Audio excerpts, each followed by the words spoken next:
ഇത് കൺട്രോൾ ചെയ്തില്ലെങ്കിൽ നമ്മളെ എല്ലാ അവയവങ്ങളെയും ബാധിക്കാൻ ഈ ഹൈപ്പർ ടെൻഷൻ എന്ന വില്ലന് പ്രാപ്തിയുണ്ട് എന്ന് മനസ്സിലാക്കുക. ഡയബറ്റീസ് കഴിഞ്ഞെന്നാൽ ഹൈപ്പർ ടെൻഷനാണ് കിഡ്നി ഫെയിലിയറിലോട്ട് നയിക്കുന്ന ഏറ്റവും വലിയ ഫാക്ടർ എന്നുള്ളത് മനസ്സിലാക്കുമ്പോഴാണ് നമ്മൾ ഞെട്ടുക.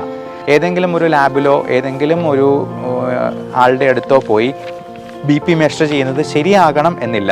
നമ്മൾ തന്നെ അത് മെഷർ ചെയ്യാൻ പഠിക്കുക. വീട്ടിൽ തന്നെ കൊച്ചു കുട്ടികളെ അതിന് പരിശീലിപ്പിക്കാവുന്നുള്ളൂ. ഇപ്പോൾ 3 മിനിറ്റിൽ നമുക്ക് BP കുറയ്ക്കാവുന്ന ഒരു കാര്യത്തെപ്പറ്റി ഞാൻ പറഞ്ഞിരുന്നു. അത് പലപ്പോഴും അതിശയോക്തിയായി തോന്നിയേക്കാം, പക്ഷേ അത് ഞാൻ എന്നിൽ തന്നെ പരീക്ഷ വിജയിച്ചിട്ടുള്ള കാര്യമാണ്.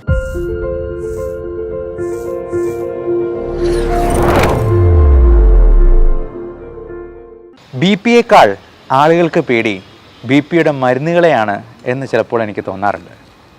നമ്മുടെ OPയിൽ വന്ന് കാണുന്ന പേഷ്യൻസിൻ്റെ അടുത്ത് അവർ പലപ്പോഴും പലയിടത്തും പോയി ടെസ്റ്റ് ചെയ്യുമ്പോൾ ഈ 130/80 എന്ന് പറയുന്ന ക്ലീശയായിരിക്കും പറയുക. നമ്മൾ ഒരു കാര്യം മനസ്സിലാക്കുക, ഈ ബ്ലഡ് പ്രഷർ നമ്മൾ മെഷർ ചെയ്യാൻ പ്രത്യേകം ശ്രദ്ധിച്ചില്ല എന്നുണ്ടെങ്കിൽ നമുക്കതിന് കൃത്യമായിട്ടുള്ള വാല്യൂ കിട്ടിക്കൊള്ളണമെന്നില്ല. ഓട്ടോമാറ്റിക് BP അപ്പാരറ്റസ് വാങ്ങിക്കാമെന്നൊന്ന് പലരും ചോദിക്കാറുണ്ട്. അതിൽ 5 മുതൽ 10 വരെ വേരിയേഷൻ വരാറുണ്ട്. എന്നാൽ അതിൽ കൂടുതൽ വേരിയേഷൻ ഓട്ടോമാറ്റിക് BP അപ്പാരറ്റസിൽ വരില്ല എന്നുള്ളത് കൊണ്ട് തന്നെ പ്രായമായവർക്കും സ്വയം നോക്കാനായിട്ട് പറ്റാത്തവർക്കും ഓട്ടോമാറ്റിക് BP അപ്പാരറ്റസ് ഒന്ന് വാങ്ങിച്ചു വയ്ക്കുന്നത് തീർച്ചയായിട്ടും നന്നായിരിക്കും. നമുക്ക് ഇന്ന് ഡിസ്കസ് ചെയ്യാൻ ഉള്ളത് BP മരുന്നുകളുടെ സൈഡ് ഇഫക്ട്സിനെ പറ്റിയും 140/90 എന്ന് പറയുന്ന BP നോർമലാണോ എന്നുള്ള വിഷയത്തെപ്പറ്റിയും മരുന്നില്ലാതെ BP കുറയ്ക്കാൻ പറ്റുമോ എന്നുള്ള കാര്യത്തെപ്പറ്റിയും ലോ BP എന്ന് പറയുന്ന ഒരു കണ്ടീഷനെ പറ്റിയും ഒക്കെയാണ്. ഞാൻ ആദ്യം പറഞ്ഞതുപോലെ BPയേക്കാൾ ആളുകൾക്ക് പേടി BPയുടെ മരുന്നുകളെയാണ്. മരുന്നില്ലാതെ BP കുറയ്ക്കാൻ നമുക്ക് എന്തെല്ലാം മാർഗങ്ങളുണ്ട്, അതെല്ലാം നമുക്ക് ആദ്യം ഒന്ന് പരീക്ഷിക്കാം. BP എന്ന് പറയുന്നത് അല്ലെങ്കിൽ ഹൈപ്പർ ടെൻഷൻ എന്ന് പറയുന്നത് ഒരു സുന്ദര വില്ലനാണെന്ന് പറയാം.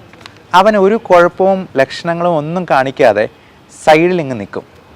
ക്ലൈമാക്സിനോട് അടുക്കുമ്പോൾ അവനായിരിക്കും ഏറ്റവും കൂടുതൽ ആഘാതം നമുക്ക് ഏൽപ്പിച്ചിട്ടുണ്ടാവുക. അതുകൊണ്ട് ഈ സുന്ദര വില്ലനെ നമുക്ക് ആദ്യമേ തന്നെ തിരിച്ചറിഞ്ഞ് അവനെ ഒന്ന് കൺട്രോൾ ചെയ്തേ മതിയാവും. BPയുടെ നോർമൽ വാല്യൂ എത്രയാണ് എന്ന് പലർക്കും സംശയമുണ്ട്. അത് നമ്മൾ പലപ്പോഴും പറയാം blood pressure measured in right arm supine position എന്നാണ്.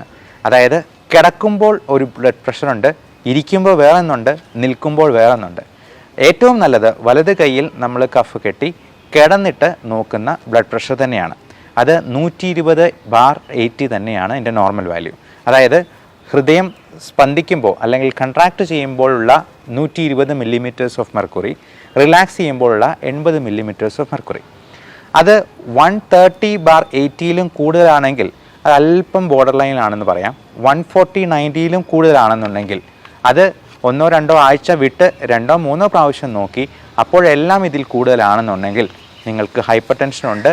ചിലപ്പോൾ മരുന്ന് കഴിക്കേണ്ടതായിട്ട് വരും, ലൈഫ് സ്റ്റൈൽ മോഡിഫിക്കേഷനിൽ BP നോർമൽ ആയില്ലെങ്കിൽ. ഇത് കൺട്രോൾ ചെയ്തില്ലെങ്കിൽ നമ്മളെ എല്ലാ അവയവങ്ങളെയും ബാധിക്കാൻ ഈ ഹൈപ്പർ ടെൻഷൻ എന്ന വില്ലന് പ്രാപ്തിയുണ്ട് എന്ന് മനസ്സിലാക്കുക. അത് നമ്മൾ സാധാരണ വിചാരിക്കുന്ന ഹാർട്ട് അറ്റാക്ക്, സ്ട്രോക്ക് പോലുള്ള സംഗതികളൊന്നുമല്ല. ഡയബറ്റീസ് കഴിഞ്ഞെന്നാൽ ഹൈപ്പർ ടെൻഷനാണ് കിഡ്നി ഫെയിലിയറിലോട്ട് നയിക്കുന്ന ഏറ്റവും വലിയ ഫാക്ടർ എന്നുള്ളത് മനസ്സിലാക്കുമ്പോഴാണ് നമ്മൾ ഞെട്ടുക. ഹൈപ്പർ ടെൻസീവ് നെഫ്രോപ്പതി എന്ന് പറയാം. അതുപോലെ കണ്ണിൻ്റെ കാഴ്ച മുഴുവനായിട്ടും കവർന്നെടുക്കുന്ന ഹൈപ്പർ ടെൻസീവ് റെറ്റിനോപ്പതി ഉണ്ട്. ഇങ്ങനെയുള്ള പ്രശ്നങ്ങളൊക്കെ വന്നു കഴിഞ്ഞ് നമ്മൾ എന്ത് ചെയ്തെന്നാൽ പോലും പഴയ രോഗാവസ്ഥ മാറി ആരോഗ്യത്തിലേക്ക് വരാനായിട്ട് നമുക്ക് പറ്റാതെ വരും. കാരണം ഈ ഹൈപ്പർ ടെൻഷൻ ഡയറക്റ്റായിട്ടും അല്ലെങ്കിൽ ഇൻഡയറക്റ്റായിട്ടും പ്രത്യക്ഷത്തിലും പരോക്ഷത്തിലും ഓൾമോസ്റ്റ് എല്ലാ അവയവങ്ങളെയും തന്നെ ബാധിക്കും എന്നുള്ളത് കൊണ്ടാണത്. ഈ normal value of blood pressure American heart അസോസിയേഷൻ്റെ ലേറ്റസ്റ്റ് സ്റ്റഡീസ് പ്രകാരം അല്ലെങ്കിൽ അവരുടെ മാനദണ്ഡങ്ങൾ പ്രകാരമാണ് നമ്മളിങ്ങനെ പറയുന്നത്. ഇന്ത്യക്കാർക്ക് ഈ പറയുന്ന 120/80 എന്ന് പറയുന്നത് ഏകദേശം അടുത്ത് തന്നെയായിരിക്കും. ഏഷ്യക്കാർക്കും ഒക്കെ കൊക്കേഷ്യൻസ് എന്ന് പറയുന്ന നമ്മുടെ വിഭാഗത്തിൽപ്പെടുന്ന ആളുകൾക്കെല്ലാം ഈ മാനദണ്ഡം തന്നെയാണ് പ്രാവർത്തികമാക്കാവുന്നത്. പ്രായമാകുമ്പോൾ പ്രത്യേകിച്ചും BP കൂടാനുള്ള സാധ്യത കൂടുകയാണ്. നമ്മൾ എത്രയധികം ശ്രദ്ധിച്ചെന്നാൽ പോലും നമ്മുടെ ബ്ലഡ് വെസൽസിൻ്റെ സ്റ്റിഫ്നെസ് പലപ്പോഴും പ്രായമാകുമ്പോഴത്തേക്കും കൂടി വരും. അതുകൊണ്ട് തന്നെ ഈ ബ്ലഡ് ഫ്ലോ ചെയ്യാനായിട്ടുള്ള റെസിസ്റ്റൻസ് കൂടുകയും ചെയ്യും.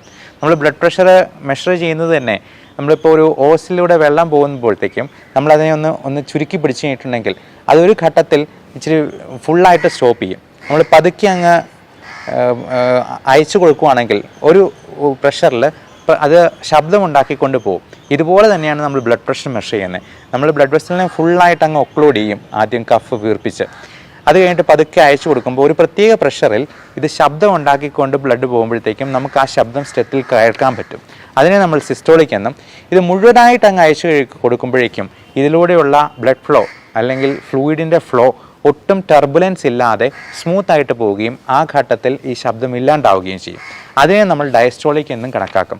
ഇത് സ്റ്റീഫൻ ഹെയിൽസ് എന്ന് പറയുന്ന ഒരു ശാസ്ത്രജ്ഞൻ പണ്ട് ഒരുപാട് കാലങ്ങൾക്ക് മുമ്പ് ഒരു കുതിരയിലാണ് ആദ്യമായിട്ട് ഇങ്ങനെ മെഷർ ചെയ്യാം, നിർണ്ണയിക്കാം എന്ന് കണ്ടുപിടിച്ചത് തന്നെ.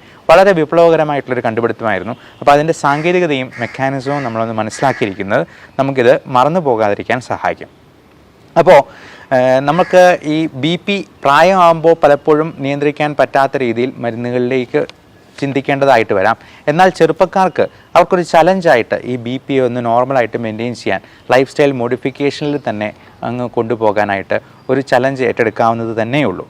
അപ്പോൾ ഈ സ്റ്റേജ് 2 എന്ന് പറയുന്നത് ഈ 130/80 മറികടന്ന് 140/90 എബോവ് ആയിട്ട്, അത് 140-ഓ 90-ഓ ഏതെങ്കിലും എബോവ് വന്നു കഴിഞ്ഞിട്ടുണ്ടെങ്കിൽ നമുക്ക് ഹൈപ്പർ ടെൻഷൻ്റെ തുടക്കമുണ്ട് എന്നുള്ളത് തന്നെയാണ് മനസ്സിലാക്കേണ്ടത്. അപ്പോൾ ഈ BP മെഷർ ചെയ്യാൻ പഠിക്കുക എന്നുള്ളതാണ് ഹൈപ്പർ ടെൻഷനുള്ള ഏതൊരു വ്യക്തിയും പ്രത്യേകമായിട്ട് മനസ്സിലാക്കേണ്ടത്. നമ്മൾ ഏതെങ്കിലും ഒരു ലാബിലോ ഏതെങ്കിലും ഒരു ആളുടെ അടുത്തോ പോയി BP മെഷർ ചെയ്യുന്നത് ശരിയാകണം എന്നില്ല. നമ്മൾ തന്നെ അത് മെഷർ ചെയ്യാൻ പഠിക്കുക. വീട്ടിൽ തന്നെ കൊച്ചു കുട്ടികളെ അതിന് പരിശീലിപ്പിക്കാവുന്നുള്ളൂ. ഒരു സെറ്റും BP അപ്പാരറ്റസിനും വലിയ പൈസയൊന്നും ആവത്തില്ല. അത് നമ്മൾ വാങ്ങിച്ച് വെച്ച് ദിവസം 3 പ്രാവശ്യം, അത് ഭക്ഷണത്തിന് മുൻപ് നോക്കാം, ഭക്ഷണം കഴിഞ്ഞിട്ട് നോക്കാം, എക്സസൈസിന് മുമ്പ് നോക്കാം, അത് കഴിഞ്ഞിട്ട് നോക്കാം, ഉറങ്ങുന്നതിന് മുമ്പ് നോക്കാം, ഉറങ്ങാൻ കഴിഞ്ഞിട്ടും നോക്കാം. അപ്പോൾ അങ്ങനെ നോക്കി മെഷർ ചെയ്ത് എഴുതി വെച്ചെന്നാൽ, ഒരു ഡയറിയിൽ കുറിച്ച് വെച്ചെന്നാൽ തന്നെ നമുക്ക് അത് എപ്പോഴാണ് കൂടുന്നത് കുറയുന്നത് അതിനെ കൺട്രോൾ ചെയ്യാൻ എന്ത് ചെയ്യാം എന്ന് പറയാം. അപ്പോൾ അതിന് തന്നെ ഇപ്പോൾ 3 മിനിറ്റിൽ നമുക്ക് BP കുറയ്ക്കാവുന്ന ഒരു കാര്യത്തെപ്പറ്റി ഞാൻ പറഞ്ഞിരുന്നു. അത് പലപ്പോഴും അതിശയോക്തിയായി തോന്നിയേക്കാം, പക്ഷേ അത് ഞാൻ എന്നിൽ തന്നെ പരീക്ഷ വിജയിച്ചിട്ടുള്ള കാര്യമാണ്. HIIT, high intensity interval training. നമ്മൾ 3 മിനിറ്റ് നേരത്തേക്കല്ല, 1 മിനിറ്റ് നേരത്തേക്കാണെങ്കിലും ഹൈ ഇൻറ്റൻസിറ്റിയിൽ ഒന്ന് വർക്കൗട്ട് ചെയ്തിട്ട്, അതായത് ഒരല്പം ഇൻ്റർവൽ കൊടുത്താണെങ്കിലും 1, 2, 3 മിനിറ്റ് അങ്ങനെ ഹൈ ഇൻറ്റൻസിറ്റിയിൽ വർക്കൗട്ട്. അത് നല്ലൊരു ജോഗിങ് ആയിരിക്കാം, നല്ല സ്പീഡിൽ സ്പ്രിൻറ്റിങ് എന്ന് പറഞ്ഞ പോലെ നല്ലൊരു ഓട്ടമായിരിക്കാം, അല്ലെങ്കിൽ ഒരു 100 പ്രാവശ്യം ചാടുന്നതായിരിക്കാം, അല്ലെങ്കിൽ സിറ്റപ്സോ പുഷപ്സോ ഒരു 50 പ്രാവശ്യം ചെയ്യുന്നതായിരിക്കാം. അപ്പോൾ നല്ല ഹാർട്ട് റേറ്റ് ഇൻക്രീസ് ചെയ്യുന്ന രീതിയിൽ HIIT ചെയ്തതിന് ശേഷം ഒരു 5 മിനിറ്റ് കഴിഞ്ഞ് നമ്മൾ BP നോക്കിക്കഴിഞ്ഞാൽ അത് നോർമലായിട്ട് കാണാം. അല്ലെങ്കിൽ അറ്റ്ലീസ്റ്റ് ഒരു 20 മില്ലിമീറ്റേഴ്സ് മെർക്കുറി എങ്കിലും കുറഞ്ഞിരിക്കുന്നത് കാണാം. നിങ്ങൾക്ക് വീട്ടിൽ തന്നെ ഹോംവർക്കായിട്ട് ഇതൊന്ന് ചെയ്ത് നോക്കിക്കോളൂ. തീർച്ചയായിട്ടും BPയും ഷുഗറും അതിനനുസരിച്ച് കുറഞ്ഞിരിക്കുന്നത് നിങ്ങൾക്ക് തന്നെ നോക്കി കണ്ടെത്താവുന്നതാണ്. അപ്പോൾ BPയുടെ മരുന്നുകളിലേക്ക് നമുക്ക് വരാം. അപ്പോൾ പലപ്പോഴും നമ്മൾ ഇതിൻ്റെ ടൈമിംഗ് ഒക്കെ വളരെ ശ്രദ്ധിക്കേണ്ടതുണ്ട്. പലപ്പോഴും ഈ ഡയൂറിറ്റിക്സ് പോലുള്ള മരുന്നുകൾ രാത്രിയിലൊക്കെ കഴിച്ചെന്നാൽ നമുക്ക് രാത്രിയിൽ ഇടയ്ക്കിടയ്ക്കെല്ലാം മൂത്രം ഒഴിക്കാൻ തോന്നും. കാരണം ഈ ബ്ലഡിൻ്റെ വോളിയം കുറയ്ക്കാനായിട്ട് മൂത്രമായിട്ട് കൂടുതൽ ബ്ലഡ് വോളിയം അങ്ങ് പോകുന്ന രീതിയിലാണ് ഡയൂറിറ്റിക്സിൻ്റെ ആക്ഷൻ. അപ്പോൾ അങ്ങനെയുള്ളതൊക്കെ ഡോക്ടറോട് ചോദിച്ചിട്ട് ഡോക്ടറുടെ നിർദ്ദേശപ്രകാരം കൃത്യസമയത്ത് തന്നെ മൊബൈലിൽ അലാം വെച്ച് കഴിക്കാനായിട്ട് ശ്രദ്ധിക്കുക. നമ്മൾ പലപ്പോഴും അത് മറന്നു പോകും. അപ്പോൾ മൊബൈലിൽ നമുക്ക് ഇത്ര 3 നേരം വേണമെങ്കിലും അലാം സെറ്റ് ചെയ്യാവുന്നതാണ്. അടിക്കുമ്പോഴത്തേക്കും തന്നെ വേഗം പോയി മരുന്ന് കഴിക്കുക. ഇതിൽ ഉപയോഗിക്കുന്ന മരുന്നുകൾ പലപ്പോഴും ഏറ്റവും കോമൺ ആയിട്ട് ഉപയോഗിക്കുന്നതാണ് കാൽഷ്യം ചാനൽ ബ്ലോക്കേഴ്സ്, CCBs. നമ്മൾ കഴിക്കുന്ന അമലോഡിപ്പിൻ, സെൽനിഡിപ്പിൻ, നിഫിഡിപ്പിൻ, അല്ലെങ്കിൽ വെറാപ്പമിൽ, ഡിൽറ്റിയാസം തുടങ്ങിയ ഡിൽസം എന്നൊക്കെ പറയുന്ന മരുന്നുകളെല്ലാം ഈ ഗ്രൂപ്പിൽ പെടുന്ന കാൽഷ്യം ചാനൽ ബ്ലോക്കേഴ്സാണ്. അതിൻ്റെ ആക്ഷൻ എന്തെന്ന് വെച്ചാൽ നമ്മുടെ കാർഡിയാക് സ്മൂത്ത് മസിൽസിന് കൂടുതലായിട്ട് കാൽഷ്യം ചെല്ലുമ്പോഴത്തേക്കും മസിൽസ് ഭയങ്കര സ്പീഡിലും നല്ല പ്രഷറിലും കൺട്രാക്ട് ചെയ്യും. അങ്ങനെ കൺട്രാക്ട് ചെയ്യാൻ നോക്കാതെ അവന്മാരെ ഡയലേറ്റ് ചെയ്ത് ഒന്ന് റിലാക്സ്ഡ് ആക്കി കൊണ്ടുപോകുന്നതാണ് ഈ CCBസിൻ്റെ ആക്ഷൻ. അതുപോലെ കാലിൽ നീരോ പ്രശ്നങ്ങളോ ഒക്കെ ഉണ്ടെന്നുണ്ടെങ്കിൽ നമ്മൾ കൂടുതലും ഡയൂററ്റിക്സും ആ കൂടെ കൊടുക്കാറുണ്ട്. അത് ഹൈഡ്രോക്ലോറോതയാസിഡ് പോലുള്ള CTZ പോലുള്ള മരുന്നുകളുണ്ട്, അല്ലെങ്കിൽ ഫ്രൂസിമൈഡ്, ലാസിക്സ്, അൽഡാക്ടോൺ, സ്പെർനോലോക്ടോൺ എന്നിങ്ങനെ പലതരത്തിലുള്ള ഡയൂററ്റിക്സ് ഉണ്ട്. അതിൽ തന്നെ തയാസൈഡ് ഡയൂററ്റിക്സ് ഉണ്ട്, ലൂപ്പ് ഡയൂററ്റിക്സ് ഉണ്ട്. അപ്പോൾ ഇതെല്ലാം നിങ്ങളുടെ ഡോക്ടർ നിങ്ങളുടെ പല വിധത്തിലുള്ള കാര്യങ്ങൾ നോക്കി പല മാനദണ്ഡങ്ങൾ ഉപയോഗിച്ച് മാത്രമായിരിക്കും ഒരു മരുന്ന് ചൂസ് ചെയ്യുക. ഇനി എന്തെങ്കിലും തരത്തിലുള്ള ഡ്രഗ് റിയാക്ഷൻസ് ഉണ്ടെങ്കിൽ, ഇപ്പോൾ റാഷസ് ആയിട്ടോ അല്ലെങ്കിൽ ചിലപ്പോൾ നെഞ്ചിടിപ്പോ ഗ്യാസ്ട്രോ ഇൻറ്റസ്റ്റിനൽ ആയിട്ടുള്ള പ്രോബ്ലംസോ ഒക്കെ ഉണ്ടോ എന്നുള്ളത് നോക്കി അതിനനുസരിച്ച് അതിൽ മാറ്റം വരുത്താനും ശ്രദ്ധിക്കുക. നമുക്ക് ഡ്രഗ് റിയാക്ഷൻ ഉണ്ടോ അല്ലെങ്കിൽ ഡ്രഗ് അലർജി ഉണ്ടോ എന്ന് നോക്കാനുള്ള സ്കിൻ പ്രിക്ക് ടെസ്റ്റും ഇപ്പോൾ അവൈലബിൾ ആയിട്ടുണ്ട്. നമ്മുടെ നാട്ടിലൊന്നും പണ്ടില്ലായിരുന്നു. അത് എന്തിനോടാണ് അലർജി എന്നുള്ളത് നമുക്ക് 72 അലർജൻസിൻ്റെ ഒരു പാനൽ വെച്ച് കൃത്യമായിട്ട് നിർണ്ണയിക്കാവുന്നതാണ്. ഇനി ലൈഫ് സ്റ്റൈൽ മോഡിഫിക്കേഷൻ. ഇപ്പം നമ്മൾ അതാണ് ഏറ്റവും കൂടുതലായിട്ട് നോക്കേണ്ടത്. നമ്മൾ ഈ ഉപ്പ് കുറയ്ക്കുന്നത് മാത്രമല്ല life style modification. 1 gram salt നമ്മൾ ഭക്ഷണത്തിൽ കുറച്ചെന്നാൽ പോലും BP-യിൽ അത് ഗണ്യമായിട്ടുള്ള മാറ്റം ഉണ്ടാക്കും എന്നുള്ളതാണ് മനസ്സിലാക്കുക. അതുപോലെ നമ്മൾ സോഡിയം ക്ലോറൈഡ് എന്ന് പറയുന്ന സാധാരണ ഉപ്പിന് പകരം ഇന്ദുപ്പ്, പൊട്ടാസ്യം ക്ലോറൈഡാണിത്. അത് ഉപയോഗിക്കുന്നത് പോലും നമുക്ക് BP-യിൽ കുറവ് വരുത്താനായിട്ട് സഹായിക്കും. പൊട്ടാസ്യം കൂടുതലായിട്ട് അടങ്ങിയിട്ടുള്ള നേന്ത്രക്ക, a banana a day keeps BP at bay എന്നൊരു പഴഞ്ചൊല്ല് പോലുമുണ്ട്. അതായത് നമ്മുടെ BP കുറയ്ക്കാനായിട്ട് പൊട്ടാസ്യം അടങ്ങിയ ഒരു നേന്ത്രക്ക കഴിക്കുന്നതുകൊണ്ട് തന്നെ ഒരു 5 മില്ലിമീറ്ററോളം BP കുറഞ്ഞു വരും എന്നുള്ളതാണ് സ്റ്റഡീസ് സൂചിപ്പിക്കുന്നത്. ഡാഷ് ഡയറ്റ് എന്ന് പറയും, dietary approach to stop hypertension. അതിൽ പെടുന്നതാണ് ഈ ഹൈ ഫൈബർ കണ്ടൻ്റുള്ള നാരുകളടങ്ങിയ, അതായത് ഇറച്ചി മീനും ഒക്കെ കുറച്ചിട്ട് നമ്മൾ വെജിറ്റബിൾസും ഫ്രൂട്ട്സും അത് ജ്യൂസ് അടിച്ച് കുടിക്കുകയല്ല, അപ്പാടെ കടിച്ച് കഴിക്കുന്നതാണ് അത് ഏറ്റവും ഗുണം ചെയ്യുക. അതുപോലെ ഉപ്പിൻ്റെയും അംശം കുറയ്ക്കുന്നത് പോലെ തന്നെ പ്രധാനമാണ് നമ്മൾ ഷുഗർ കണ്ടൻറ്റ് കുറയ്ക്കുക എന്നുള്ളത്. കാരണം പഞ്ചസാരയും BP കൂട്ടാനായിട്ട് കാരണമാകുന്ന ഒന്നാണ്. അതുപോലെ ആനിമൽ പ്രോട്ടീൻസിൻ്റെ ഉപയോഗം കുറച്ച് പ്ലാന്റ് പ്രോട്ടീൻസ് കൂടുക. മുളപ്പിച്ച പയർ, കാഷ്യൂനട്ട്, ബദാമൊക്കെ നല്ല പ്രോട്ടീനാണ്, പ്ലാന്റ് പ്രോട്ടീൻസാണ്. നമ്മൾ ചെറുമീനുകളായിട്ടുള്ള അയല, മത്തി, കൊഴുവ പോലുള്ള മത്സ്യങ്ങൾ കറി വെച്ച് കഴിക്കുന്നതാണ് ബാക്കി തുണ്ടൻ മീനുകളെക്കാൾ, വില കൂടിയ മീനുകളെക്കാൾ പോഷക സമൃദ്ധം. ഒമേഗ 3 ഫാറ്റി ആസിഡ് പോലുള്ള പോഷകങ്ങളും അതിൽ നിന്ന് കിട്ടും. അതുപോലെ മഗ്നീഷ്യം അടങ്ങിയിട്ടുള്ള സപ്ലിമെൻറ്റ്സോ വേണമെങ്കിൽ നമ്മൾ എടുക്കാവുന്നതാണ്. പലപ്പോഴും കാൽഷ്യം, വൈറ്റമിൻ D3യുടെ കൂടെ തന്നെ മഗ്നീഷ്യവും പൊട്ടാസ്യവും സിങ്കും ഒക്കെ നമ്മൾ സപ്ലിമെൻറ്റ് ചെയ്യാറുണ്ട്. ഇതെല്ലാം BP കുറച്ച് നിർത്താനും നോർമലാക്കാനും നമ്മളെ സഹായിക്കുന്ന സപ്ലിമെൻറ്റ്സ് തന്നെയാണ്. ബോഡി വെയ്റ്റ് നമ്മൾ എത്ര കണ്ട് കുറയ്ക്കുന്നോ അത്ര കണ്ട് നമ്മുടെ ബോഡിയുടെ റെസിസ്റ്റൻസ് കുറയ്ക്കാൻ പറ്റും. കാരണം നമ്മുടെ സർഫസ് ഏരിയ കൂടുന്നതിനനുസരിച്ച് ഹൃദയം കൂടുതൽ പ്രഷറിൽ പമ്പ് ചെയ്തിരുന്നാലേ എല്ലാ കോശങ്ങൾക്കും ആവശ്യത്തിനുള്ള ന്യൂട്രിയൻസും ഓക്സിജനും കിട്ടൂ എന്നുള്ള സ്ഥിതി വരും. അതുകൊണ്ട് തന്നെ ബോഡി വെയ്റ്റ് കൂടുന്നതിനനുസരിച്ച് നമ്മളെ ബ്ലഡ് വെസലിലെ റെസിസ്റ്റൻസ് കൂടുകയാണ് ചെയ്യുന്നത്. അപ്പോൾ 15 കിലോഗ്രാം വെയിറ്റ് കുറച്ചെന്നാൽ 15 മില്ലിമീറ്റർ മെർക്കുറി BP ഒന്നും ചെയ്യാതെ, ഒരു മരുന്നും കഴിക്കാതെ തന്നെ കുറഞ്ഞു വരും എന്നുള്ളത് മനസ്സിലാക്കുക. എക്സസൈസിൻ്റെ കാര്യം നമുക്കറിയാം. 150 മിനിറ്റ് നേരത്തേക്ക് ഒരാഴ്ച നമ്മൾ എക്സസൈസ് കൊടുക്കണം. അത് 5 ദിവസം നമുക്ക് 30 മിനിറ്റ് വേണമെങ്കിൽ എക്സസൈസ് കൊടുക്കാം. അത് മോഡറേറ്റ് ലെവലിലുള്ള എക്സസൈസ് കൊടുത്താൽ മതി. ഇനി HIIT ആണെങ്കിൽ വെറും 5 മിനിറ്റ് മാത്രം ചെയ്തെന്നാൽ പോലും അതിൻ്റെ വ്യക്തമായ പ്രതിഫലനം നമ്മുടെ ഹൈപ്പർ ടെൻഷനിലും കുറവുണ്ടാക്കി തരും എന്നുള്ളത് മനസ്സിലാക്കുക. ഏറ്റവും പ്രധാനം ദുശീലങ്ങളായിട്ടുള്ള സ്മോക്കിങ്ങും ആൽക്കഹോളും ഉപേക്ഷിക്കുക എന്നുള്ളതാണ്. അതുകൊണ്ട് തന്നെ BP ഒരു 10 മില്ലിമീറ്റർ എങ്കിലും കുറഞ്ഞു വരും എന്നുള്ളത് മനസ്സിലാക്കുക. നമ്മൾ 100 മില്ലി ആൽക്കഹോൾ അടിക്കുമ്പോൾ തന്നെ അത്രയും കാലറി ഉള്ളിലോട്ട് കയറ്റുകയാണ് ചെയ്യുന്നത്. ഇത് ഫെർമെൻറ്റഡ് ആയിട്ടുള്ള പ്രോഡക്റ്റാണ്. നമുക്കറിയാം, ശർക്കരയൊക്കെ ഇട്ട് വാറ്റുന്ന ചാരായത്തിൽ എന്തുമാത്രം മധുരവും ഈസ്റ്റും ഒക്കെ അടങ്ങിയിട്ടുണ്ടെന്നുള്ളത്. അപ്പോൾ അത്രയും കാലറി ഉള്ളിലോട്ട് ചെല്ലുമ്പോഴത്തേക്കും നമ്മുടെ ഉറക്കം പോലും അത് മോശമാകാനുള്ള സാധ്യതയുണ്ട്. കാരണം നമ്മൾ ആൽക്കഹോൾ കഴിക്കുമ്പോഴത്തേക്കും നമ്മുടെ ബ്രെയിനിനെ മന്ദീഭവിപ്പിച്ച് ഒരു അബോധാവസ്ഥയിലേക്ക് തള്ളിവിടുകയാണ് പലപ്പോഴും സംഭവിക്കുക. അതുപോലെ മിഡ് ഡേ സ്ലീപ്പ് ഒരു 30 മിനിറ്റ്, അതിൽ കൂടുതലാവണ്ട, ഒരു പവർ നാപ്പ് എന്ന് പറയുന്ന ഒരു 15 മുതൽ 30 മിനിറ്റ് വരെയുള്ള ചെറു മയക്കം തീർച്ചയായിട്ടും നമ്മുടെ BP കുറയാനായിട്ട് സഹായിക്കും എന്നുള്ളത് മനസ്സിലാക്കുക. നമ്മൾ മെലിഞ്ഞിരിക്കും തോറും ആണ് ഈ ലോ BPക്കുള്ള സാധ്യത കൂടുതലാവുന്നത്. ഈ ലോ BP എന്ന് പറയുന്നത് അങ്ങനെ തന്നെ ഒരു അസുഖമൊന്നുമല്ല. പക്ഷേ ഒത്തിരി BP ലോ ആയി പോകാതെ നമ്മൾ ഇടയ്ക്കിടയ്ക്കെല്ലാം ഫ്ലൂയിഡ് സപ്ലിമെൻറ്റ് ചെയ്യുക, നല്ലപോലെ വെള്ളം കുടിക്കുക, ഉപ്പിട്ട് കഞ്ഞിവെള്ളം, ഉപ്പിട്ട് നാരങ്ങ വെള്ളം കുടിക്കുക. ഇനി അതല്ലാന്നുണ്ടെങ്കിൽ അതിന് വേണ്ട സപ്ലിമെൻറ്റ്സ് നമ്മൾ പുറമേന്ന് എടുക്കുക എന്നുള്ളതാണ് മെയിനായിട്ടും ചെയ്യേണ്ടത്. ഈ ലോ BPയുടെ സിംറ്റമായിട്ട് വരുന്നതാണ് പാൽപിറ്റേഷൻ. അതായത് ഹൃദയം കൂടുതൽ റേറ്റിൽ പമ്പ് ചെയ്യാൻ നോക്കും. BPO കുറവാണ്, പ്രഷർ കുറവാണ്, എന്നാൽ കൂടുതൽ റേറ്റിൽ പമ്പ് ചെയ്തെങ്കിലും എല്ലായിടത്തേക്കും ബ്ലഡ് എത്തിക്കാനായിട്ട് നോക്കുന്നതിൻ്റെ ഭാഗമായിട്ട് നെഞ്ചിടിപ്പുണ്ടാകാം. എന്തുകൊണ്ടാണ് ഈ BP കുറഞ്ഞു പോകുന്നതെന്നുള്ളത് നമ്മൾ മനസ്സിലാക്കണം. പലപ്പോഴും പലതരത്തിലുള്ള ബ്ലീഡിങ്, ഹെമറേജ്, ആന്തരികാവയവങ്ങളിൽ തലച്ചോറിലോ വയറിലോ ഒക്കെ ബ്ലീഡിങ് ഉണ്ടെങ്കിൽ BP കുറഞ്ഞു പോകാം.